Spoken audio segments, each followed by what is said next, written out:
Moving on to the next keynote address of the conference by Ms. Simran Nawander, expert in sustainable plastics and polymer additives, with the topic Sustainable Packaging Innovations in Food Technology.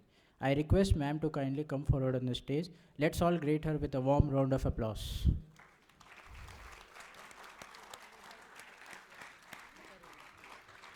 I request I request Saloni to introduce Ms. Simran Nawander.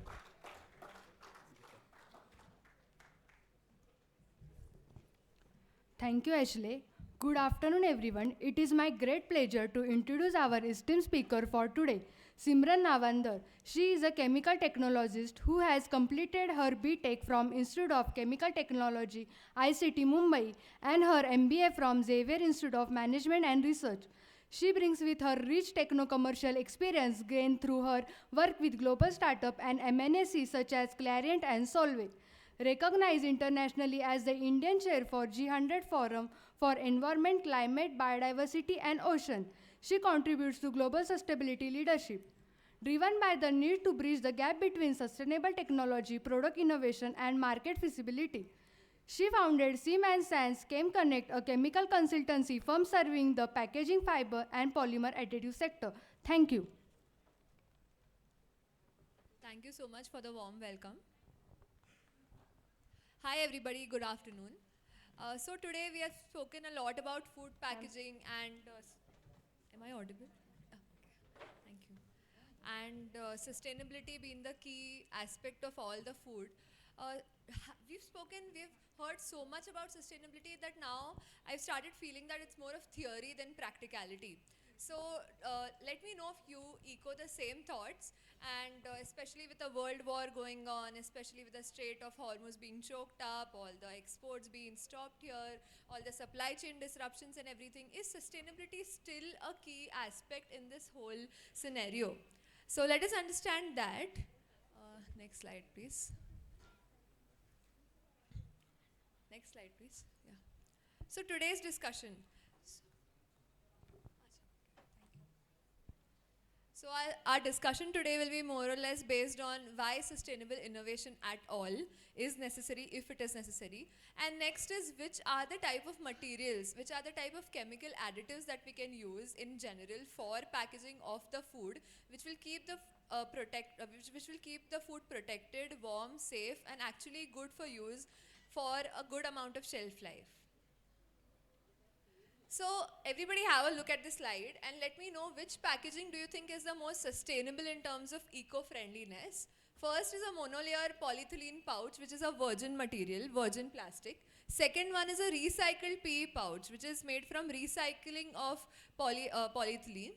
And the third one is a compostable PLA pouch, which is made from polylactic acid, which is compostable in form. And the fourth one is recycled paper pouch, which is made from recycled paper. So any guesses which will be the most eco-friendly or the most sustainable packaging among these four? Yes, ma'am. First one. Anybody else? Fourth one. Okay. Anybody else? Third one. Okay. All the answers are done? Okay. So none of them actually are completely sustainable in its true form. Sustainability is not a single material system. It is not that if it is made from compostable pouch, it will be completely sustainable. ये तो eco-friendly हो ही गया है. How it is actually built is, it's in the system. Now let us see one by one why and how. First is, the winner will have to have the following aspect. First is oxygen carbon dioxide transmission. If the oxygen barrier is not there, how will there be protection to the food for a longer period of shelf life? Second is managing the condensation. Have you seen droplets of water inside fresh fruit packaging a lot of times? So that should not be the case if you really want to preserve your food for a longer period of time. And the third life is shelf life versus sustainability. When we speak about so many aspects that we have to preserve food for, are we really designing it to be sustainable? So that is the most important thing that we have to see now. How does this work? So mono PE pouch, actually ma'am was not wrong when she said mono PE pouch because it's very highly recyclable. Our entire system of recycling is built on the fact that all the rag pickers are collecting the plastics from our house, they are taking it to the facilities, they are doing their sorting segregation themselves, and then there is recycling happening into another form of plastic. So it is really highly recyclable. But the problem is the carbon footprint, that is a kg of carbon dioxide per a kg of emission of material is 1.85. So that is really high as compared to recycled PE pouch, because that is already circular in nature. But when you see what kind of functional properties it misses, it cannot have a longer shelf life after a particular period of time. It has to have some kind of micro perforation for the oxygen, etc., to get transmitted, for the water vapor to get transmitted, and it to stay alive. So micro perforation, anti-fog and antifungal, because if there is absolutely no kind of environment for the food to stay alive, there might be some kind of damage to the food products. So we can also provide these kind of materials for that to stay fresh for a longer period of time. Then there is recycled PE pouch. Very few of you answered recycled PE pouch. It has the lowest carbon footprint, which means that the polyethylene which is used for the food packaging is already recyclable. So once it is recycled, then it is used. But how many of such packets do you find in the market? How many people have found that a pouch, a food packaging pouch that you're using, which is there in the market, is already made from recycled material? It can be recycled is a separate thing. Is it already made from recycled material? So I'm not sure how many of you would have found that, because a lot of rigid bottles, rigid tubes, etc., they are made from recycled material. But for flexible packaging like films, bags, pouches, it's very difficult to make recycled polyolefin packaging. And that is the major issue over here. Recycled food contact system plus scavenger. Scavenger means it should be either ethylene scavenger, oxygen scavenger, which should preserve the food for a longer period of time. Third is compostable. Now compostable bag ही तो इसीलिए बनाया था so that it should be eco-friendly, so that it should be there for sustainability. It says I am not a plastic. But what is the problem over here? That India doesn't have so many industrial composting systems at all. Even if you use a compostable bag, is it going into the industrial compost? It is not designed for home compost. It is designed for industrial compost only. So that is the major problem over here, that is the scale. And even if you see the carbon footprint, it is higher than recycled PE pouch. So overall, why to pay more price, why to use a compostable plastic when you know that it is not going to give a lesser carbon footprint? This is a very simple case basis. Then we see recycled paper pouch. I don't know how many of us believe that paper is more recyclable than plastic. Well, it is more recyclable, but the amount of energy and the amount of procedures that it has to go through to make it recyclable takes 5.52. That is a carbon footprint, which is starkly higher as compared to any other plastic. So this is what we need to understand, that all the paper that is there in the market, which is there for food packaging, it is either coated with PE layer or plastic, or it is laminated with plastic so that it can actually behave in a way that it protects food. So in that case, it is not bad or good. It is just that sustainability wise, where it stands and how it can be modified is if we have some natural coating of PE, that is a barrier coating, like a guar gum based coating or an agro based coating, which will actually protect it from any kind of shelf life, which will increase the shelf life, protect it from moisture leakage, increase the oxygen transmission rate, water vapor transmission rate, etc. Now let us take another example. Let us say this guy is Avi and he has to choose the right properties for his potato chips packaging. So which are the properties that he might require? First is rancidity. So all of us know that for potato chips it's hardly 5 rupees, 10 rupees packet, 20 rupees packet max to max. Why do we have to think about so many aspects? The important thing is, unless we think about so many aspects, nobody will buy the potato chips. The potato chips will not remain as fresh, as crispy, as tasty as it should be. So let us see first is rancidity. So now rancidity is a basic phenomenon where the oxidation takes place of any kind of food which releases oil, grease, which has kind of spices, flavors, aroma. So potato chips has all this kind of oiliness, light greasiness. It will become rancid. It will have to have a certain amount of shelf life. What is the approximate shelf life of any potato chips on its packet? How long is it good for? Any idea? Sorry? 3 months? 6 months? 1 year? Anybody for 1 year? Anybody for 4 months? Approximately it is 3 to 4 months if you eat any potato chips which is branded.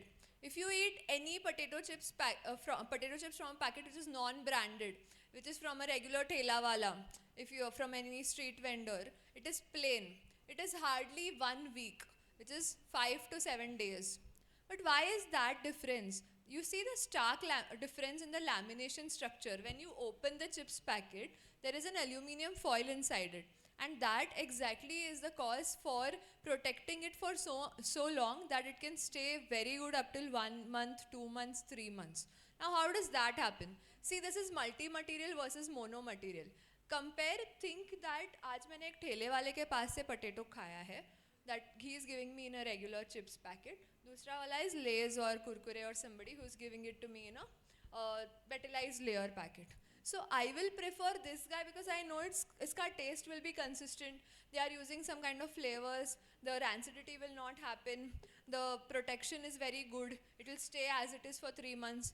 As it is when I see the thela wala, of course his chips are also good if it is fried in proper conditions, etc.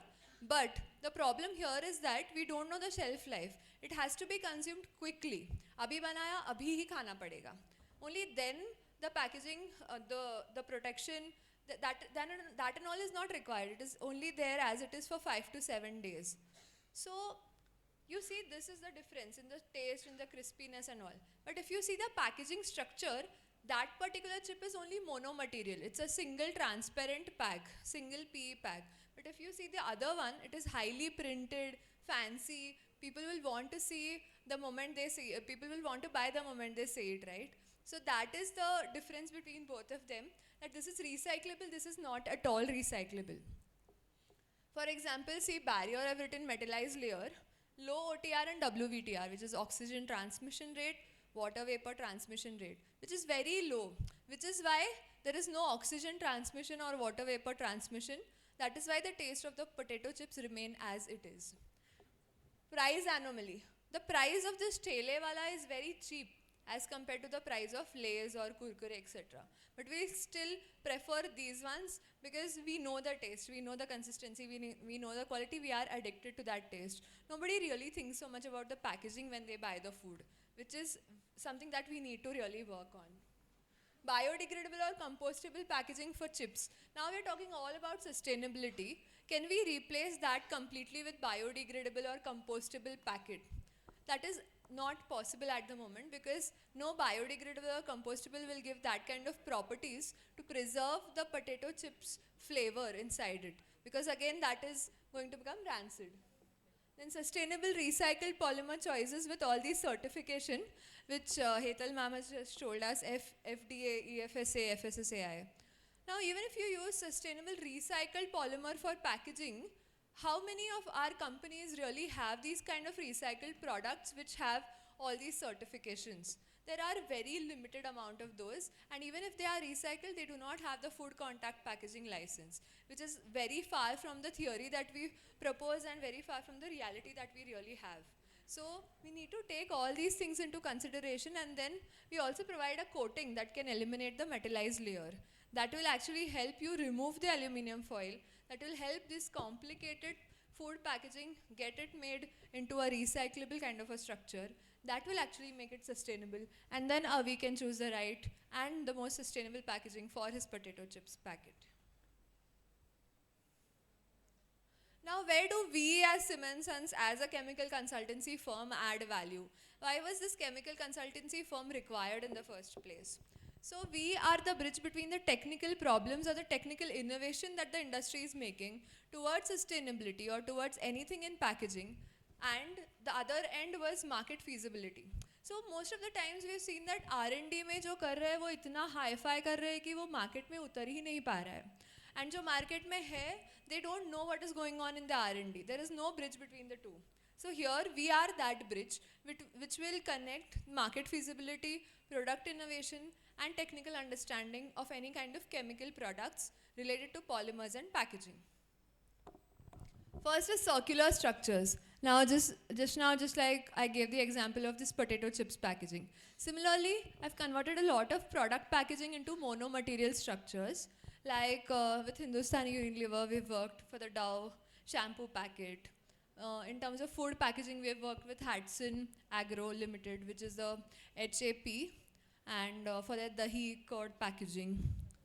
We've converted that into mono-material packaging so that it can be recyclable with PCR-based structure, which is post-consumer recyclates. Now, do you know that the government has laid a regulation that you must at least have 30% of recycled content in your food packaging, in your rigid packaging, 15% recycled content in flexible packaging, and 5% recycled content in multi-layer packaging. Where are we getting all this recycled content from, which is actually food contact safe? We do not have so much food contact safe material in the industry. It is not even generated so far. So what do we do to make it food contact? We make our systems better. We make decontamination, deodorization, de-inking, etc. better. So next is advanced additives. We have a lot of sustainability extender additives which can make the existing system more and more sustainable without changing the exact machinery, etc. Third is enhancing functionality along with sustainability. So here, when we give solutions, we don't compromise on any properties. We don't compromise on any values. We extend the shelf life. We extend the service life.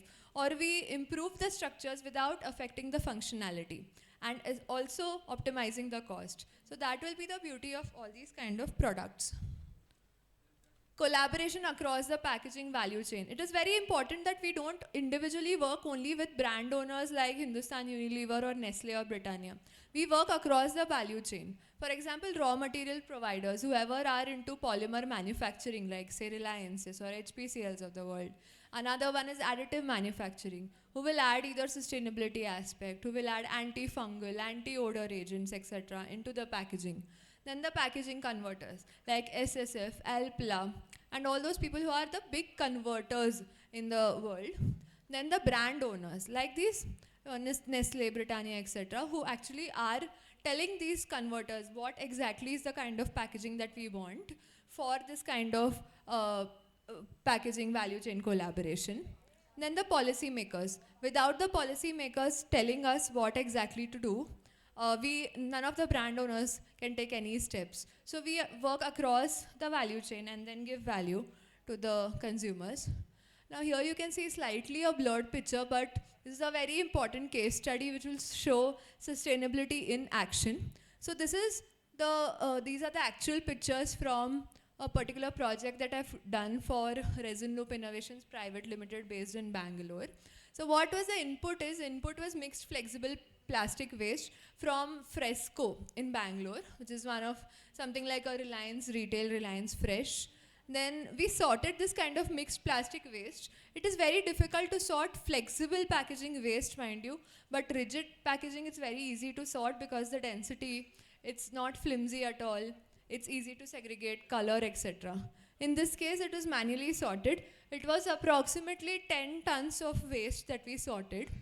Then after that, we washed it and we de-inked it. Now, this is just a visual of how the de-inking happens in the washing line.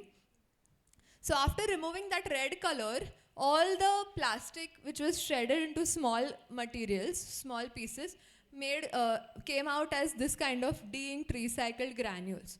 Now, why is this de-inking required at all? Why did we do all this mehnat? Basically, we did all this so that we could remove the ink and then the entire plastic could be used and made into something new, upcycled kind of a polymer. So this entire process is called as de-inking, which is very, very important in the industry to implement any kind of recycling value. Now, food packaging made recyclable. This is just an example of de-inking. Similarly, we do deodorization and de-oiling also. So, for example, if you throw away your milk packaging, you need not throw away. We can help you collect all the milk pouches. We can de-ink it, deodorize it, We can remove the milk substitute out of it. We can make white granules out of it. And then we can use it for making different applications, like say flower pots, that is still downcycling. Upcycling, like another package which can be used for something like a sanitary napkin outer pouch, PE outer pouch, diaper outer pouch, etc. Like a non-food contact packaging. Now our offerings, Sim Sans Chem Connect, like I said, was the bridge between all these three aspects: innovation, technical, knowledge, market expertise, and sustainable technology was at the forefront of this when I started. So the most important thing is we are not only offering product innovation, machinery and all that, we are doing all this custom to your requirement. For each industry in packaging has a very unique problem for which we can deliver a very unique solution. So that is our forte. Machinery solutions also we provide for recycled plastic manufacturing, and of course connect to top FMCG brand owners and converters. Our recent project is getting a Britannia bread bag, making that anti-fungal and increase the shelf life of a bread bag for this brand. So it's interesting and at the same time challenging. So you can always come back to me for any consultation, collaboration or any opportunity which you find suitable. Thank you very much. See you soon.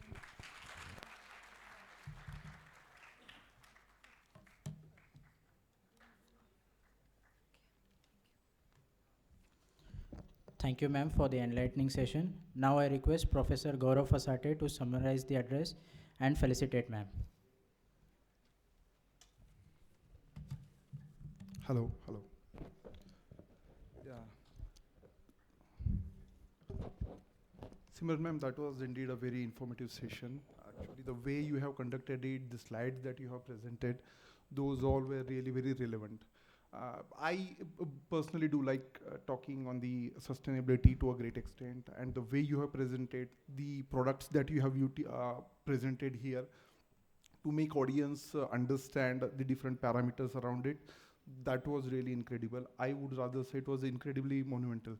Okay, that was the thing, because as a teacher, when I was talking about these topics, I always found it difficult to come up with the right examples and pinpoint at the problem. So you did it in the apt way with those 2-3 slides. So thank you very much for doing that job. Okay. Yeah, so I would sincerely thank on behalf of my department and college to Ms. Simran for her insightful session on sustainable packaging innovation in food technology. Her depth of knowledge and the expertise in the subject was clearly reflected. Throughout her presentation, the perspectives shared are highly relevant in today's context. That is what I believed, and I really meant it, where sustainability is no longer an option but a necessity. I always do quote one example when I teach actually. There are a couple of examples. I will not take the name of the brands, but then I certainly feel that they are overpacked, right? And the very first thing as an engineer that we all must keep in our mind is basically when tomorrow you will be the engineer, okay, a designing engineer, you have to first look into these aspects wherein you can reduce. Right, so whatever she has presented, that was really awesome thing. Thank you very much.